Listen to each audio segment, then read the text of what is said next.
Yesterday courier private limited. Domestic international cargo உங்கள் இல்லம் தேடி வந்து கொரியர் புக்கிங் டெலிவரி செய்து தரப்படும்.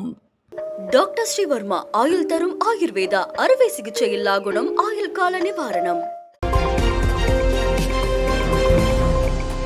சென்னையில் நடிகர் ஆர்யாவுக்கு சொந்தமான உணவகங்களில் வருமான வரித்துறை சோதனை நடத்தி வருகிறது.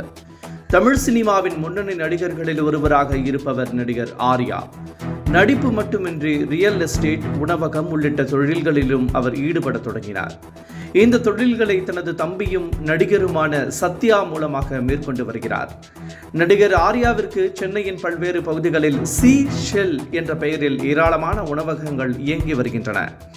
இந்த நிலையில் சென்னையில் உள்ள சி ஷெல் ஹோட்டல்களில் இன்று வருமான வரித்துறை அதிகாரிகள் திடீரென சோதனை மேற்கொண்டு வருகின்றனர். அண்ணா நகர், கீழ்ப்பாக்கம், கொட்டிவாக்கம், வேளச்சேரி உள்ளிட்ட இடங்களில் இயங்கி வரும் 5 ஹோட்டல்களில் வருமான வரித்துறை அதிகாரிகள் தற்போது சோதனை நடத்தி வருகின்றனர்.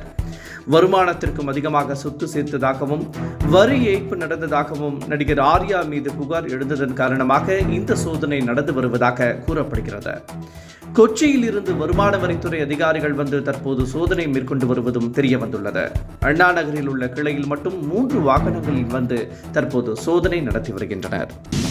பல்வேறு காரணங்களால் இன்று ஒரே நாளில் மட்டும் ஏர் இந்தியாவின் 787-8 ட்ரீம் லைனர் விமானங்களின் 6 சர்வதேச சேவைகள் ரத்து செய்யப்பட்டுள்ளது.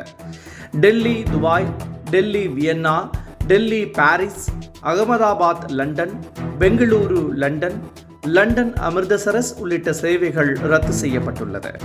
விமான விபத்திற்கு பிறகு முதல் முறையாக அகமதாபாத் லண்டன் சேவையை அறிவித்த நிலையில் அது ரத்து செய்யப்பட்டுள்ளது. விமான பயணிகளுக்கு ஹோட்டல் வசதியை வழங்கியிருக்கிறோம். பயணம் ரத்து செய்யப்பட்ட நிலையில் முழு கட்டண தொகையையும் திருப்பி தரவோ அல்லது பயணிகள் விரும்பினால் மீண்டும் விமான பயணம் மேற்கொள்ள வசதி ஏற்படுத்தவோ தயாராக இருக்கிறோம் என ஏர் இந்தியா விமான நிறுவனம் தெரிவித்துள்ளது. வடகலை, தென்கலை ஆகிய இரண்டும் ஒரு பூ காம்பில் உள்ள 2 இதழ்கள் என தெரிவித்த சென்னை உயர்நீதிமன்றம் மோதலில் ஈடுபடுவதை நிறுத்த வேண்டும் என 2 பிரிவினருக்கும் அறிவுரை வழங்கியுள்ளது. காஞ்சிபுரத்தில் உள்ள 108 திவ்ய தேசங்களில் ஒன்றான சின்ன காஞ்சி விளக்குலை பெருமாள் எனும் தீப பிரகாசர் கோவில் விழாக்களின் போது கோவிலுக்கு வெளியே தென்கலை மந்திரம் பாடவும் தென்கலை வாழி திருநாமம் பாடவும் அனுமதி மறுத்து கோவில் செயல் அலுவலர் உத்தரவிட்டார். இதை எதிர்த்து தென்கலை பிரிவைச் சேர்ந்த ரங்காச்சாரி, ஸ்ரீனிவாசன் ஆகியோர் சென்னை உயர்நீதிமன்றத்தில் வழக்கு தாக்கல் செய்தனர்.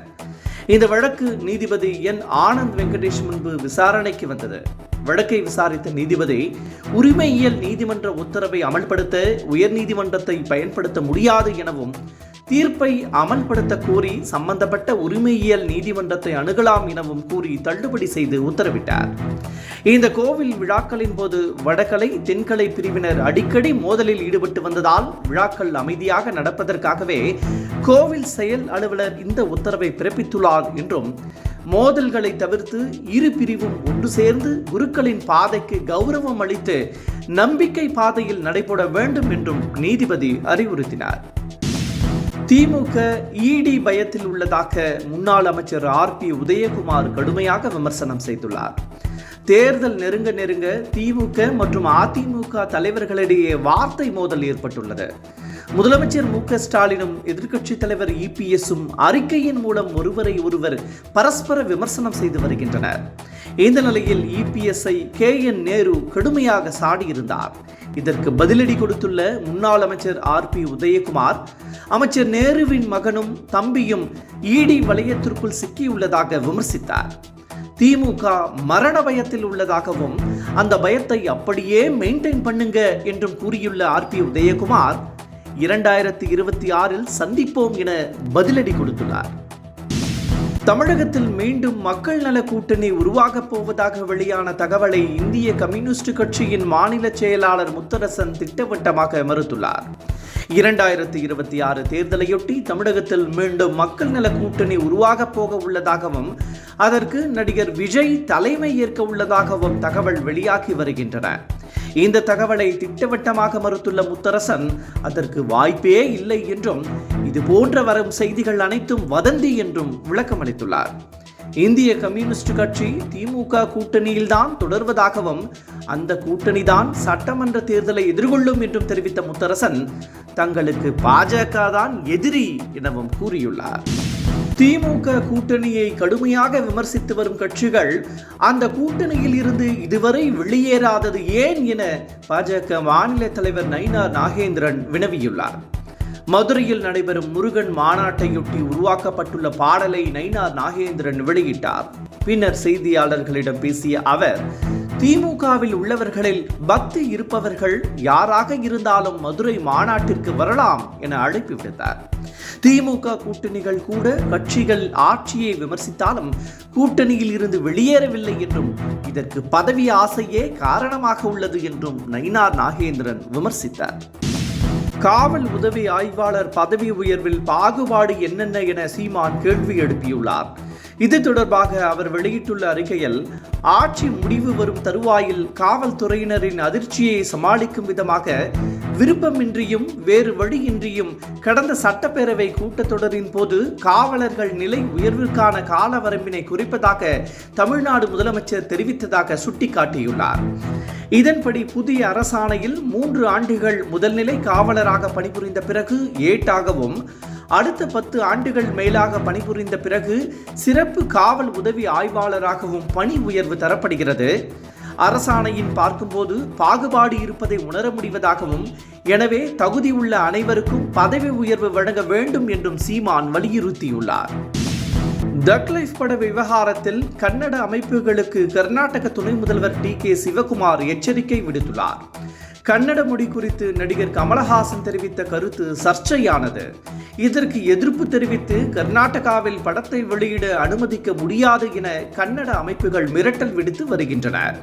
இதற்கு கண்டனம் தெரிவித்திருந்த உச்சநீதிமன்றம் படத்தை வெளியிட அனுமதிக்க வேண்டும் என்றும் அதற்கு கர்நாடக அரசுதான் பாதுகாப்பு அளிக்க வேண்டும் என்றும் உத்தரவிட்டிருந்தது. இந்த தீர்ப்பை சுட்டிக்காட்டியுள்ள துணை முதல்வர் சிவகுமார், கன்னட அமைப்புகள் அதன் வரம்புகளை தெரிந்து கொள்ள வேண்டும் என தெரிவித்துள்ளார். மேலும் கன்னடர்களின் சுயமரியாதையை மதிக்கும் அதே வேளையில் உச்சநீதிமன்ற தீர்ப்பையும் மதிக்க வேண்டும் என்றும் அவர் அறிவுறுத்தியுள்ளார். மா விவசாயிகளின் கோரிக்கையை நிறைவேற்ற வலியுறுத்தி கிருஷ்ணகிரியில் ஒரு நாள் உண்ணாவிரத போராட்டம் நடைபெறும் என அதிமுக அறிவித்துள்ளது. இந்த முறை மா விளைச்சல் கண்டுள்ள நிலையில் அதன் விலை பன்மடங்கு சரிந்துள்ளது. இதனால் விவசாயிகள் பெரும் சிரமத்திற்கு ஆளாகியுள்ளனர். இழப்பீடு வழங்கவும் அவர்கள் வலியுறுத்தியுள்ளனர். மாம்பழங்களுக்கு கொள்முதல் விலையாக கிலோ ஒன்றுக்கு 13 ரூபாய், பாதிக்கப்பட்ட விவசாயிகளுக்கு இழப்பீடாக ஏக்கருக்கு 30,000 ரூபாயும், மாம்பழ கூழுக்கான GSTயை 12% இருந்து 5% குறைக்கவும் விவசாயிகள் வலியுறுத்தி வருகின்றனர். மா விவசாயிகளின் இந்த கோரிக்கையை வலியுறுத்தி கிருஷ்ணகிரியில் முன்னாள் அமைச்சர் KP முனுசாமி தலைமையில் அதிமுக சார்பில் வரும் 20ஆம் தேதி உண்ணாவிரத போராட்டம் நடைபெறும் என EPS அறிவித்துள்ளார். நடிகர் தனுஷ் நடித்துள்ள குபேரா படம் வரும் 20ஆம் தேதி ரிலீஸ் ஆக உள்ள நிலையில் அதன் ப்ரீ புக்கிங் வசூல் குறித்து தகவல் வெளியாகியுள்ளது. இதன்படி இதுவரை நடந்த ப்ரீ புக்கிங்கில் இந்த படம் உலக அளவில் 3.5 கோடி ரூபாய் வசூல் செய்துள்ளதாக கூறப்படுகிறது.